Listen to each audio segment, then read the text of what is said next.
Bismillahirrahmanirrahim. Assalamualaikum warahmatullahi wabarakatuh. Waalaikumsalam warahmatullahi wabarakatuh. Terima kasih teman-teman sudah bergabung. Kali ini kita melanjutkan materi dari Kanada, yaitu hukum Newton dan dinamika, bagian pertama. Teman-teman, saya yakin teman-teman juga sudah persiapan materi untuk UTBK, jadi saya lebih ke latihan soal langsung. Kalau materi menurut saya teman-teman sudah jago seperti itu. Belum di Langsung saja ya. Kita langsung ke latihan soal. Berdasarkan hukum Newton tentang gerak, pernyataan berikut yang benar adalah: pertama, jika sebuah benda mengalami perlambatan, maka gaya total yang bekerja pada benda tersebut tidak sama dengan nol. Yang kedua, penyebab perubahan gerakan pada suatu benda adalah resultan gaya yang bekerja pada benda tersebut. Yang ketiga, perubahan gerakan sebuah benda tidak terjadi manakala gaya keseluruhan yang bekerja pada benda tersebut nol. Dan yang keempat, tidak ada gaya yang bekerja pada benda diam. Yuk, kira-kira jawabannya apa? Bener semua, Bi. Masya benar. Allah. Oke, dia semua.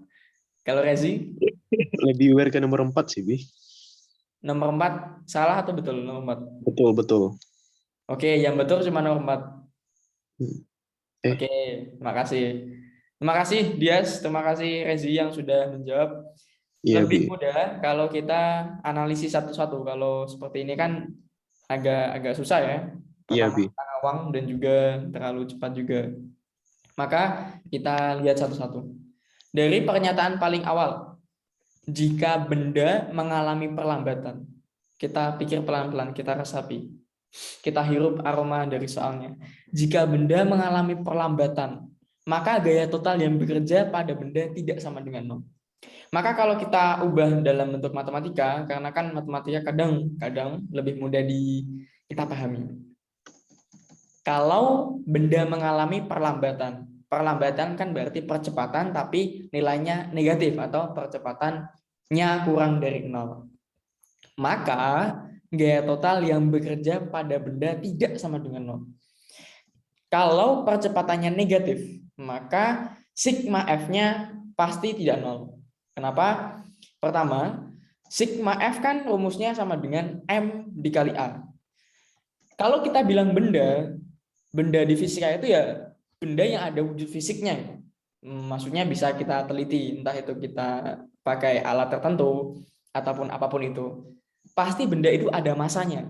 Kalau benda nggak ada masanya, berarti nggak ada. Gitu. Kalau massa ini ada nilainya dan A itu ada nilainya, kalau di sini itu adalah negatif. Kalau di sini nilainya negatif, maka pasti M dikali A itu pasti bukan nol, pasti. Maka pernyataan yang pertama ini betul, karena memang ya ini betul. Ini betul memang. Kalau A-nya kurang dari nol, maka sigma F-nya tidak sama dengan nol. Seperti itu. Gimana? Atau ada yang nggak setuju? Baik, Bi. Oke. Setuju, Bi. Yang kedua, kita ke pernyataan kedua. Penyebab perubahan gerakan pada suatu benda adalah resultan gaya yang bekerja pada benda tersebut. Penyebab perubahan gerakan pada suatu benda adalah resultan gaya yang bekerja pada benda tersebut.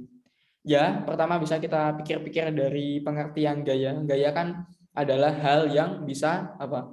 Mengubah arah, mengubah bentuk dan mengubah kecepatan. Dan di sini ketika kita membayangkan perubahan gerakannya ya berarti ya perubahan gitu, berubah.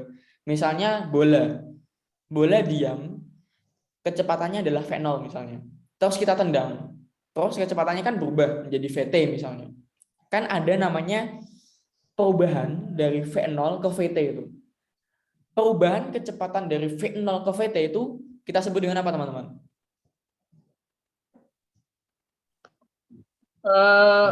Sultan. Oke. Namanya Perlambatan, Bi. percepatan, pertambahan kecepatan. Percepatan, pertambahan kecepatan. Jadi perubahan dari kecepatan mula-mula ke kecepatan sekarang itu adalah percepatan, perubahan kecepatan. Ini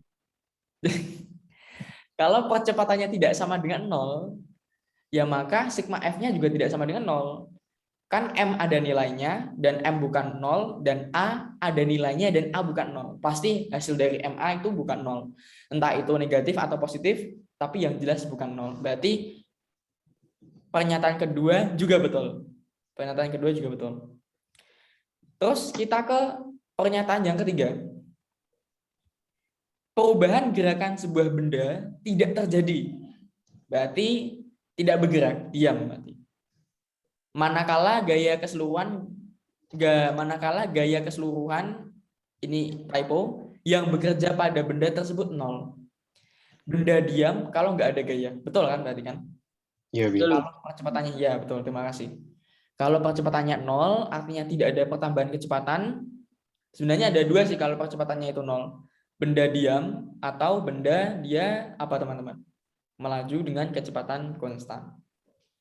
Maka resultannya juga dia sama dengan 0. Berarti betul kan yang dibicarakan Iya, ini. Bi. Kalau bendanya diam, ya berarti nggak ada gaya. Ya betul. Terus sekarang yang keempat. Ini yang menentukan yang betul siapa, yang salah siapa. Wih, kayak juga. Yang keempat, tidak ada gaya yang bekerja pada benda diam. Tidak ada gaya yang bekerja pada benda diam. Apakah betul? Benda diam berarti percepatannya 0. Berarti sigma F-nya juga 0. Tapi Iya, Bi. apakah kalau sigma F-nya sama dengan 0, itu tidak ada gaya sama sekali? Iya nggak kira-kira? Kalau sigma F-nya 0, apakah nggak ada gaya yang bekerja sama sekali? Gimana? Enggak juga sih ya. Nah, ya itu. Nggak juga kan ya. Misalnya F1 itu adalah 10 misalnya. F2 negatif 10. Kan kalau Wih, dijumlahkan hasilnya 0. Tapi dia ada gaya. Resultannya 0. Tapi ada gaya yang bekerja. Seperti itu. Atau mungkin F1-nya 10, F2-nya negatif 5, dan F3-nya negatif 5. Kan ada gaya yang bekerja, tapi resultannya 0. Kalau resultannya 0, berarti bendanya diam. Bendanya diam, tapi resultan gayanya 0. oh, Tapi gaya yang bekerja itu ada, tetap ada. Jadi dari ketiga pernyataan tadi, itu yang salah adalah yang keempat. Gimana teman-teman? paham ya. Ada yang kurang setuju? Paham, Bi, paham, Bi. Oh, terima kasih, terima kasih. Dias? Paham, paham. Oh, yang benar. Iya. Jangan-jangan ini bilang paham biar cepat selesai. Wah, saya Enggak paham. gitu, ngawur, Bi. Gimana? Enggak gitu, Bi. Paham, paham. Setuju Oke, tadi. oke, siap. Kita bisa lanjut ya. Bismillah.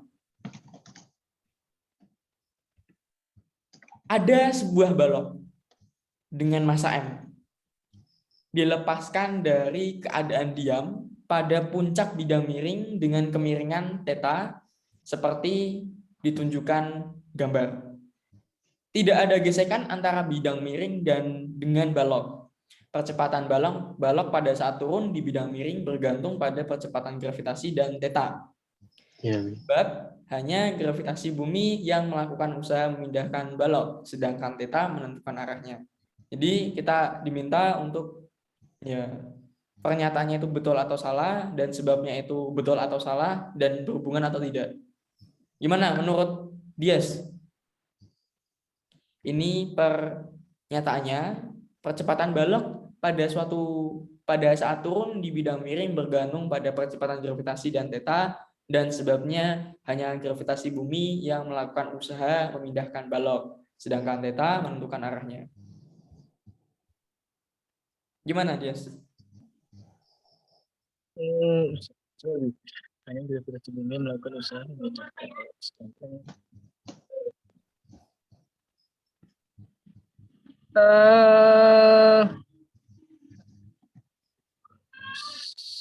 gravitasi bumi melakukan usaha memindahkan Silakan Rezi juga bisa Bang, kira-kira apa jawabannya?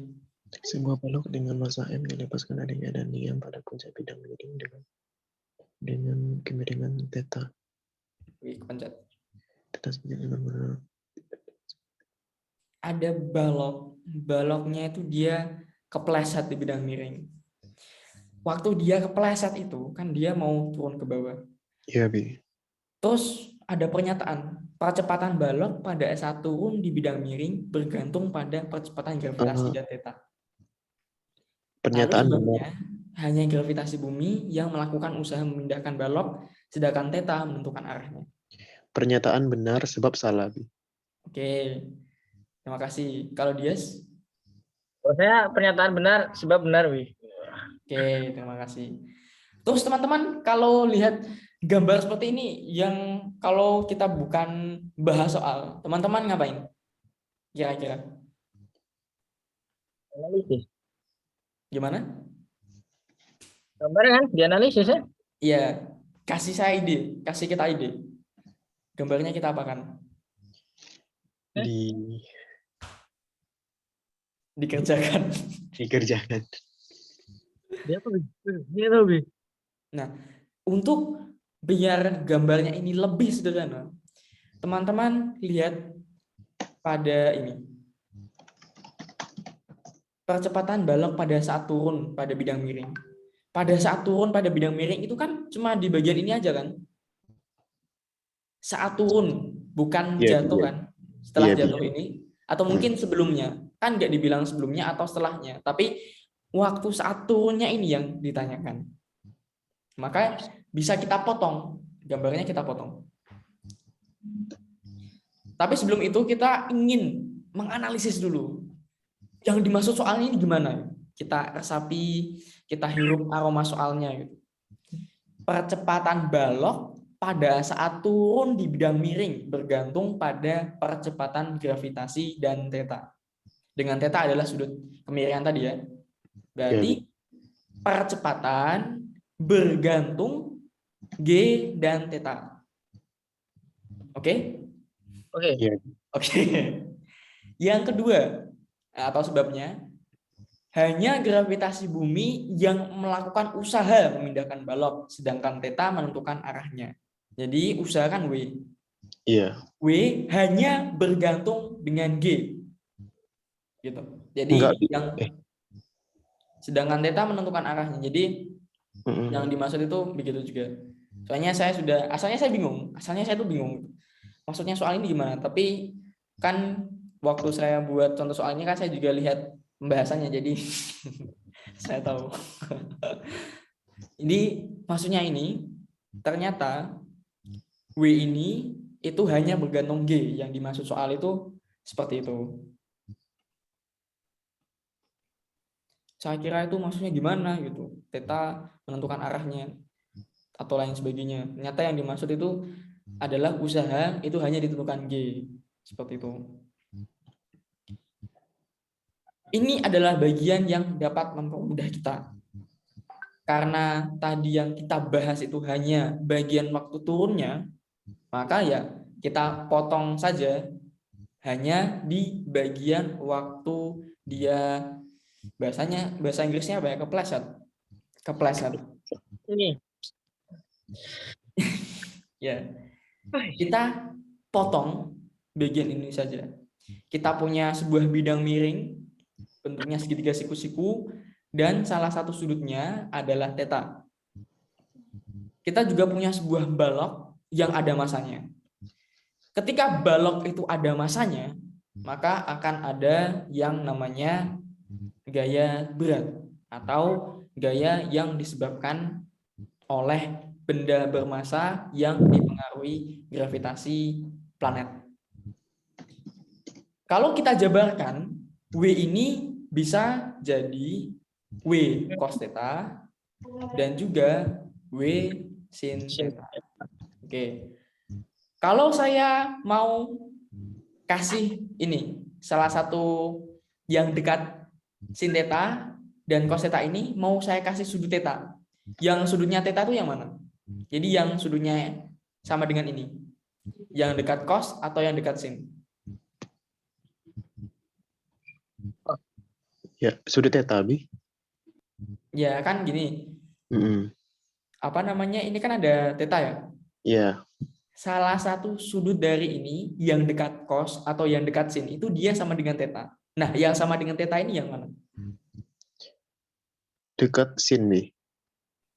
Tetot. Salah ya? Nah, ada coret-coret nggak ya? Fitur coret-coret. Biasanya sih ada. Bentar, gini. Bi, Gimana, Bi? ada fitur coret-coretnya, Bi. Oh iya. Bentar, Bi. Pakai non-night itu loh, Bi. Ya, bisa. Jadi, ini ya, ini kan theta. Kalau kita perpanjang itu, bentar. Ini theta. Kan berarti di sini siku-siku. Ini theta dikurangi 90. Maaf, tulisannya jelek. 90 derajat. Terus kalau kita tarik garis ini tegak lurus ini, itu kita sebenarnya bisa langsung tahu sih bahwa ini tuh theta gitu. Ini theta ini. Terus sisanya ini itu dia sama dengan ini. Ya, itu sebenarnya kita mengurai mengurai vektor saja sih. Misalnya ini ada sebuah vektor ini. Ini theta. Maka dia yang dekat sudut itu dia nanti akan jadi misalnya ini vektor V. Nanti yang kesini itu dia V cos theta. Yang ke atas dia adalah V sin theta.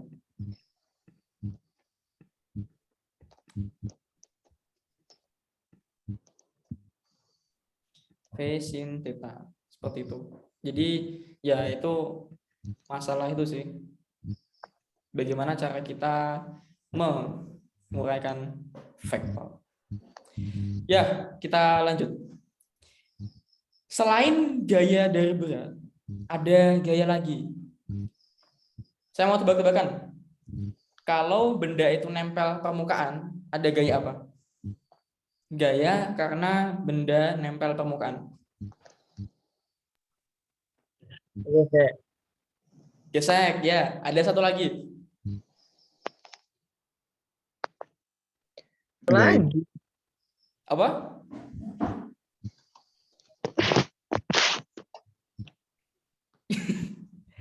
Gaya normal, teman-teman.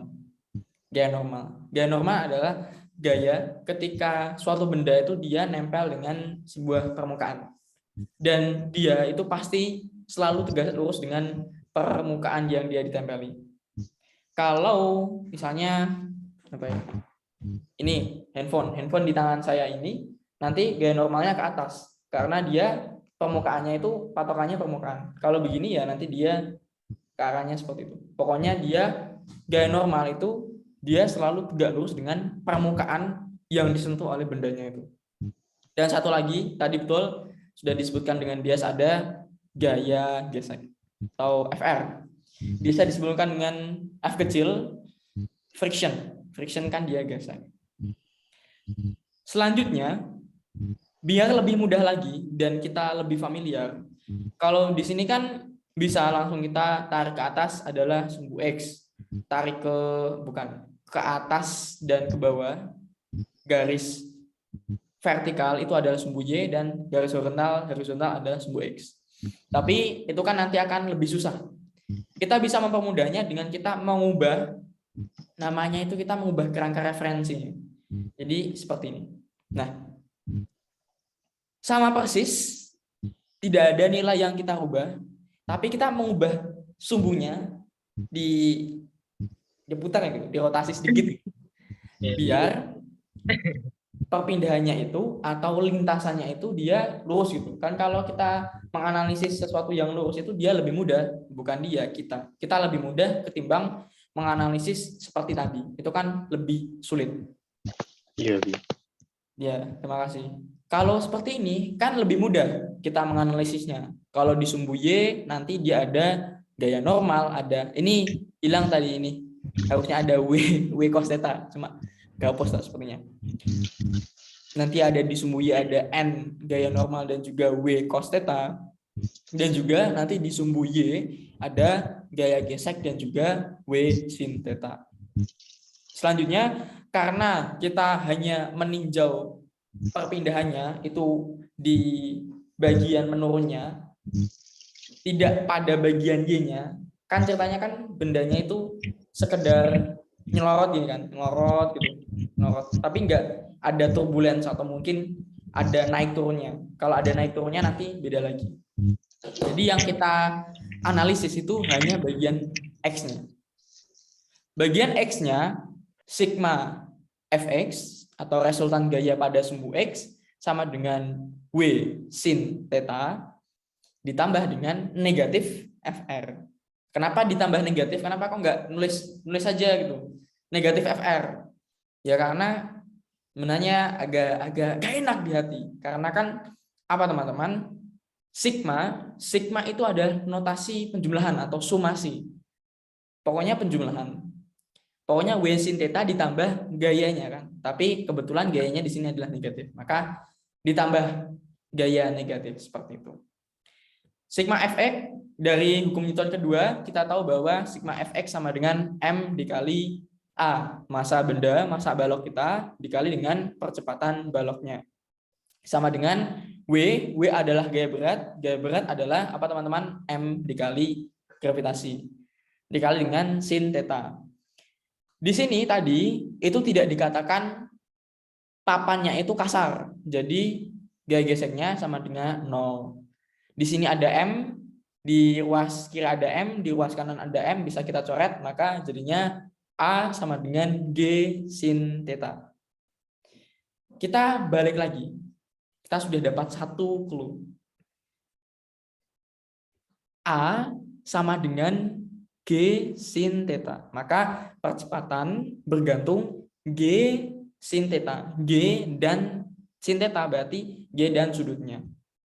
Berarti pernyataan pertama dia betul. Karena percepatan memang bergantung dengan G dan theta. Oke. Selanjutnya, usaha itu apa? Usaha adalah resultan gaya dikali dengan S. S itu apa? Kita tebak-tebakan. S, Bi. Apa? S waktu ya, Bi. Tetot. Jarak. Coba yes. S Apa, Bi? Cepetan. Iya, betul. Lebih tepatnya perpindahan. Iya. Betul sekali, tepat sekali. Jadi W dikali, terima kasih Dias, terima kasih Rezi. Iya, Bi. S itu kadang ya sekon ya. Mungkin keingatnya sekon gitu. Jadi waktu. Jadi W besar usaha atau work. Bahasa Inggrisnya kan work, makanya pakai W besar. W besar. Sigma fx harus jelas karena memang yang kita tinjau itu hanya sumbu X-nya. Sigma fx dikali dengan perpindahannya. Kadang ada buku lain yang pakai simbol perpindahan itu D, distance. Ada juga yang S. Jadi usaha dia itu bergantung dengan W. W itu adalah mg sin theta dan juga S. Berarti dia bergantung pada 4 sebenarnya. Masanya, gravitasi, sudut, dan juga perpindahan atau jaraknya tadi. Maka sebabnya dia salah. Karena W itu tidak hanya pada gravitasi saja. Tidak hanya bergantung pada gravitasi, percepatan gravitasi. Tapi juga bergantung dengan apa tadi? Ada mg theta, dan juga S. Gimana teman-teman? Paham? Paham ya, paham. Weh, yang benar. Kalau Itu Rezi berarti gimana? itu Ya, berarti gimana? apa namanya? Theta tadi kan menentukan arah. Itu benar masalahnya? Ini. Salah. Sebenarnya salah. Menentukan arah enggak? Arah itu sebenarnya gini. Gaya berat itu arahnya ke bawah. Gaya berat itu arahnya selalu ke bawah menuju pusat bumi. Theta di situ itu sebenarnya kita gunakan untuk mengurai. Mengurai itu pada sumbu X dan sumbu Y. Gitu sih. Oke. Gimana, Rezi? Sip. Wih, oke, sip. Jadi selanjutnya kita bisa itu ya, kita di sini berarti sebabnya dia salah karena hanya gravitasi bumi yang melakukan usaha untuk memindahkan balok sedangkan theta menentukan arahnya. Enggak. Seperti itu. Saya yakin karena soalnya saya itu lihat kunci jawabannya dan juga lihat internet seperti itu. Kita lanjut. Mungkin Rezi bisa bantu membacakan soalnya biar lebih hidup semangat gitu. Baik, Bi. 3. Logam berbentuk kubus dengan massa 1 kg diletakkan di atas kubus lain yang lebih besar. Dengan massa 4 kg dan rusuknya 1 meter, apabila gaya 12 Newton dikerjakan pada kubus yang besar, sedangkan gesekan maksimum antar permukaan kubus 2N, maka suatu saat kubus kecil akan jatuh ke lantai. Waktu yang diperlukan sampai kubus kecil jatuh ke lantai sejak gaya diberikan adalah... Oke, terima kasih Rezi. Gimana kira-kira Dias?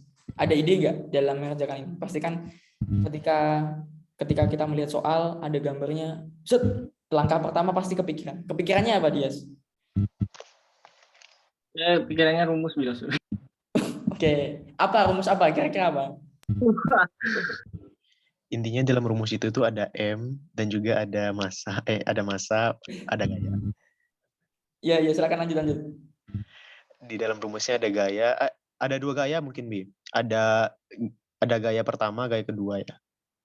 Oke, terima kasih. Perbandingan ya, Bi? Rahasia. Kalau dia tadi kepikiran rumus apa? Saya ini, Bi, apa namanya? Saya tadi kepikirannya kan, berarti kan itu yang 1 meter itu nggak dipakai, yang rusuknya itu. Saya mikirnya gitu lah. Oh, oke. Bagus. Bisa. Setelah itu Tapi ya kita lihat dulu. Pertama gini, ini yang buat gambar saya pakai manual, pakai PowerPoint, bukan PowerPoint sih, Google Slide. Jadi saya nggak mungkin sih tipe, tapi kira-kira tipe atau enggak. Kenapa FR-nya ada 2? Atau gayanya ada 2, gaya geseknya ada 2. Kira-kira kenapa? sabar bentar. Oke. Silakan Rezi, silakan Dias. Apabila di 12 dikerjakan pada kubus yang besar, sedangkan gesekan. Kenapa gaya geseknya kok 2 ya? Biasanya kan cuma 1.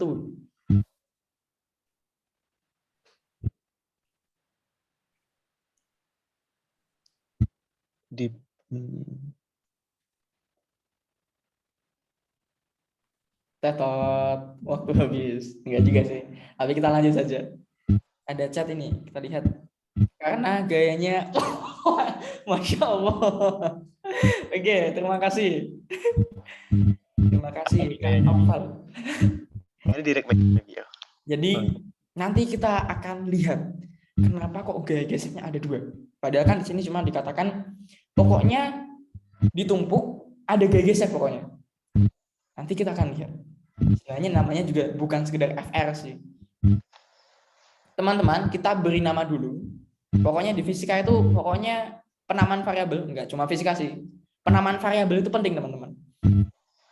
Bisa saya buat kotaknya warnanya sama, tapi akan lebih susah untuk untuk mereferensikan. Kan kalau bilang kotak hijau, kotak merah kan lebih mudah. Dan juga kotak hijau ini saya beri simbol A, kotak merah saya beri simbol dengan B, seperti itu. Teman-teman, kalau kita dihadapkan dengan masalah yang ada gayanya, pertama-tama jangan langsung mikir rumus sih sebenarnya. Langsung kita buat yang namanya diagram gaya bebas. Ada yang tahu nama diagram gaya bebas atau pengertiannya apa itu?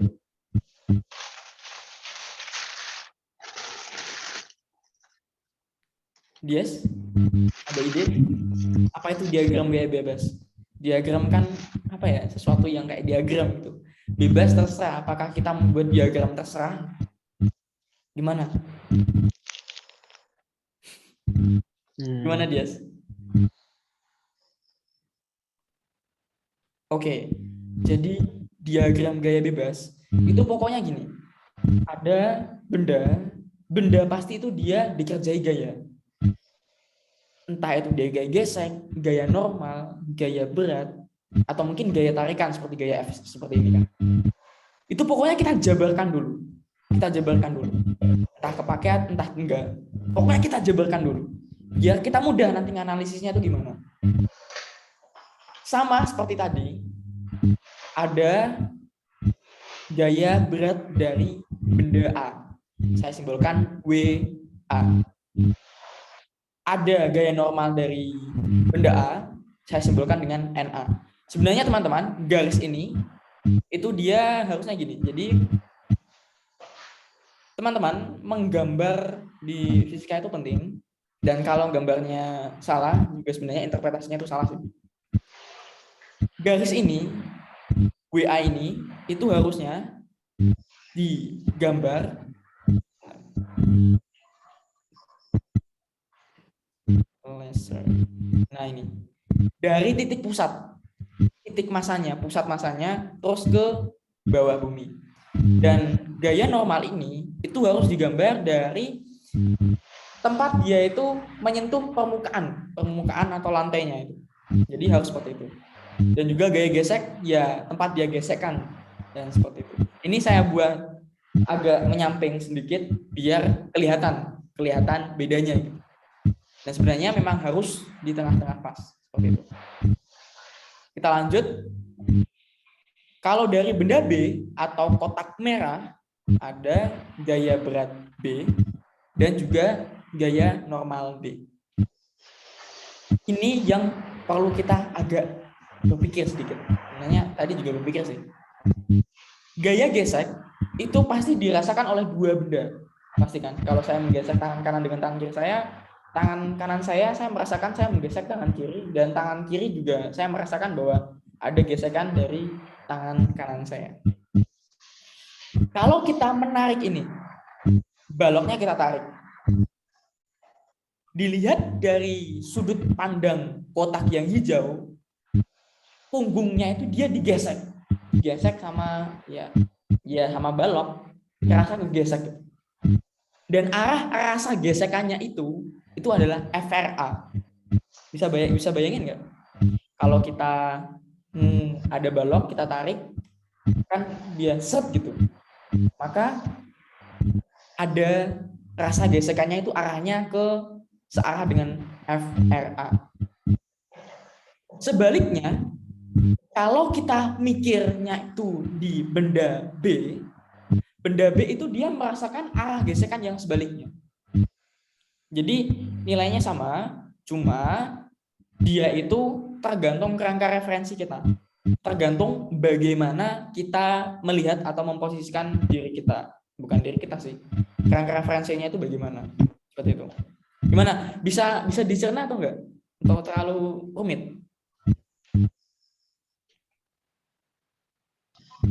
Rumit. Oke, saya coba gambarkan.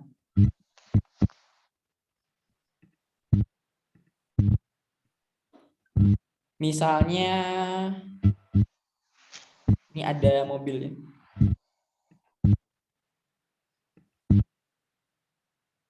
Mobil. Terus ini ada kursinya. Kursi terus saya duduk di sini.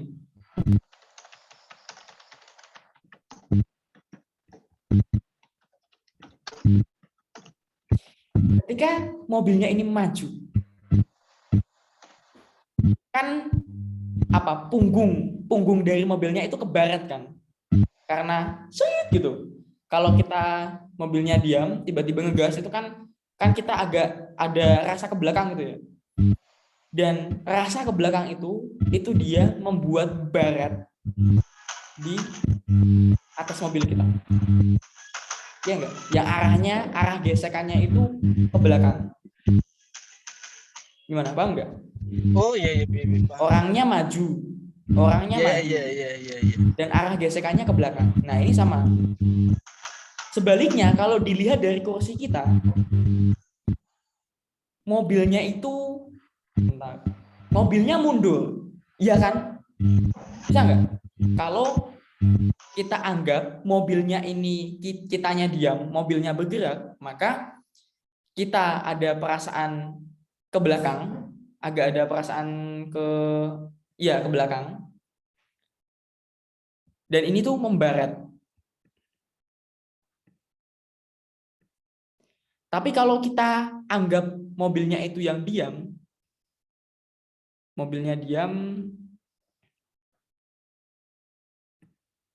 sama-sama kotak aja. Kalau yang bawah yang diam, yang atas yang diam, ini yang bergerak, maka akan gini, geseknya gini. Tapi kalau kita lihat sebaliknya, yang bawah itu yang diam, yang atas yang bergerak, itu maka gini. Dia seperti, oh enggak, ketika maju kan gini. Kita tersentak ke belakang. Gimana? Paham nggak sih? Agak rumit ya?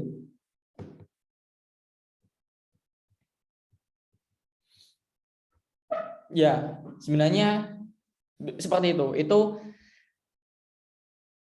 pandai-pandai kita melihat kerangka referensi. Seperti itu.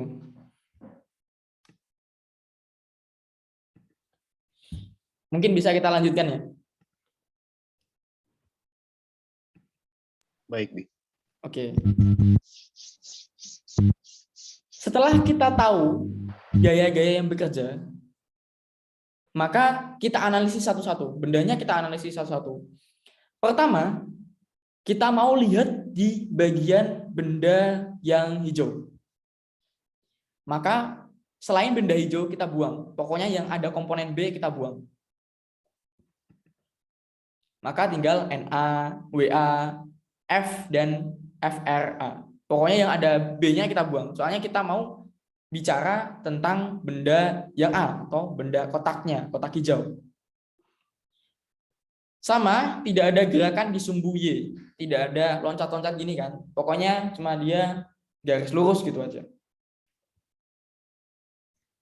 Maka sigma Fx, resultan gaya pada sumbu X, sama dengan F ditambah negatif FRA. Massa dari A tadi di soal 4 kg. Percepatan dari A adalah yang mau kita cari. Dan F itu gaya tariknya di soal tadi itu 12. Dan gaya gesek maksimumnya adalah 2. Kalau kita pindah ruas, percepatan dari A, kotak hijau kita itu adalah 10/4 atau 2,5 meter per sekon kuadrat. Lalu kita tinjau pada benda yang merah atau benda B. Pokoknya yang benda hijau kita buang semuanya. Yang ada komponen AA-nya kita buang. Maka tinggal ini. NB, FRB, dan juga WB. Sama, tidak ada gerakan pada sumbu Y. Jadi yang kita tinjau adalah sigma Fx. Nilai Fr adalah positif karena dia searah dari gerakan kotak. Maksudnya gimana? Rahasia. Nanti kita lihat. M-nya adalah 1 kg. FRB-nya itu ada 2 tadi. Maka percepatan dari B adalah 2 meter per sekon kuadrat. Sekarang kita tahu percepatan dari kotak merahnya itu adalah meter per sekon kuadrat, dan percepatan dari kotak hijaunya itu adalah 2,5 meter per sekon kuadrat. Setelah kita tahu itu, ide-ide numeriknya itu pokoknya ada angka, ada balok bergerak. Tapi kita perlu tahu maksudnya makna fisik dari yang kita temukan ini apa. Kita jangan hanya sekedar, wah, pokoknya udah ketemu angka udah seneng. Tapi kita perlu yang namanya apa ya, visualisasi data. Pokoknya patokan orang bisa fisika itu soalnya bisa digambar dan tahu maksudnya itu apa. Kalau percepatan adalah vektor. Vektor apa teman-teman? Ada ingat? Memiliki arah. Ya, betul. Arah. Memiliki arah dan nilai. Memiliki arah dan nilai. Kalau percepatan adalah vektor, punya arah dan punya nilai, bagaimana arah dari percepatan benda A, dan percepatan benda B? Bentuknya gimana sih? Nah, ini yang harus kita lihat. Dan teman-teman, dalam menggambar juga harus hati-hati.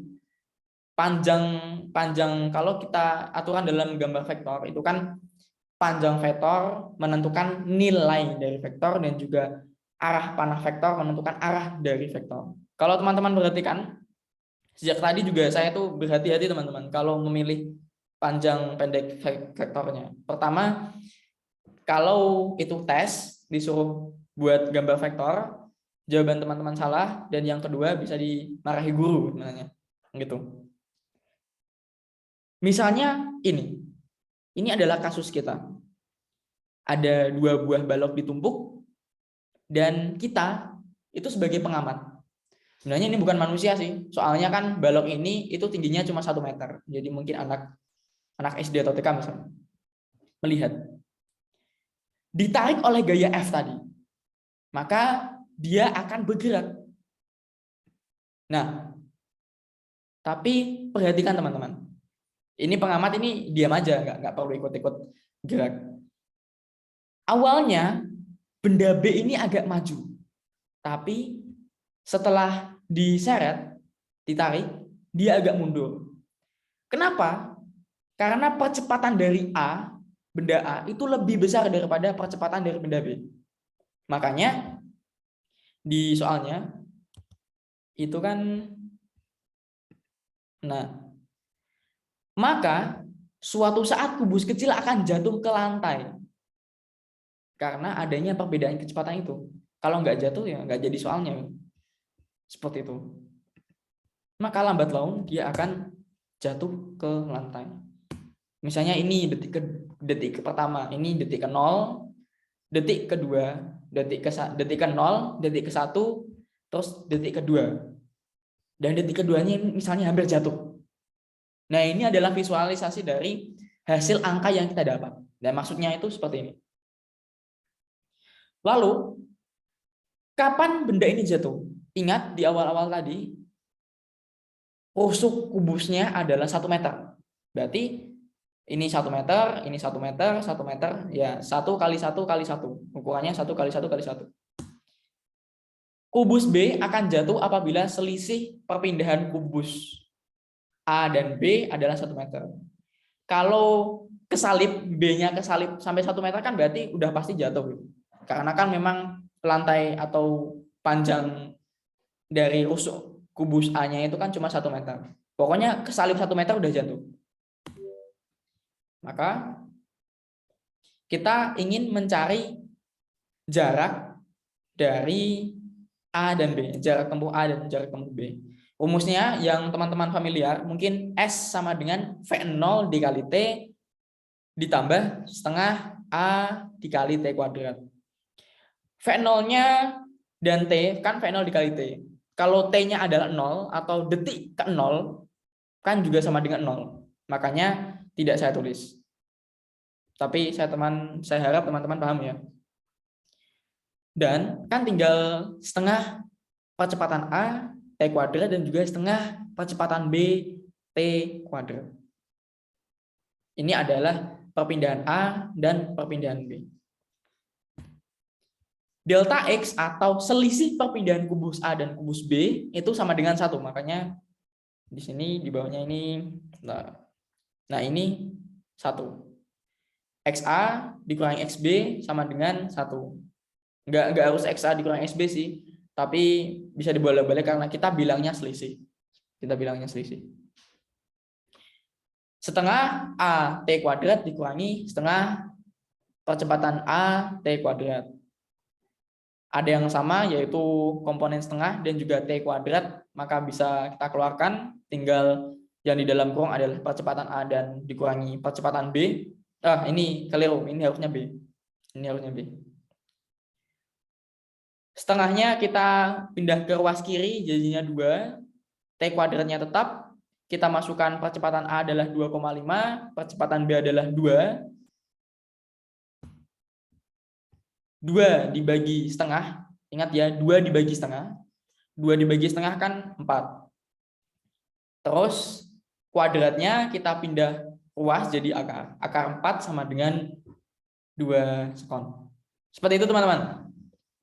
Gimana? Ada pertanyaan?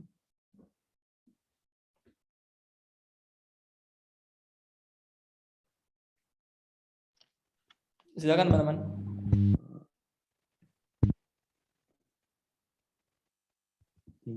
Berarti itu rumus segitiga ya, Bi?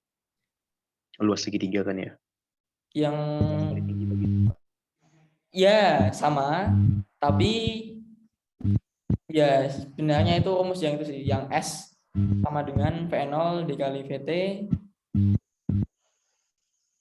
Saya ketik S sama dengan V0 dikali T plus setengah AT kuadrat.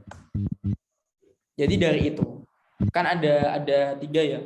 Ada yang VT sama dengan V0 plus AT. Ada juga yang VT kuadrat sama dengan V0. Sebenarnya kalau saya salah bisa di itu 2AS. Kan ada 3 itu. Nah, kita pakai yang pertama. Pertama yang saya tulis ini. Baik. Ya, terima kasih. Dias, ada pertanyaan? Enggak, Bi. Oh, baik, terima kasih. Itu saja teman-teman. Jadi hari ini 3 soal dulu. 3 perkenalan. Terima kasih sudah bergabung dan tepat sekali sekarang sudah jam 4:59. 1 menit lagi selesai. Terima kasih Rezi, terima kasih Dias sudah bergabung. Tahiri, subhanakallahumma wa bihamdika asyhadu an la ilaha illa anta astaghfiruka wa atubu ilaik. Assalamualaikum warahmatullahi wabarakatuh. Waalaikumsalam. Terima kasih. Bi.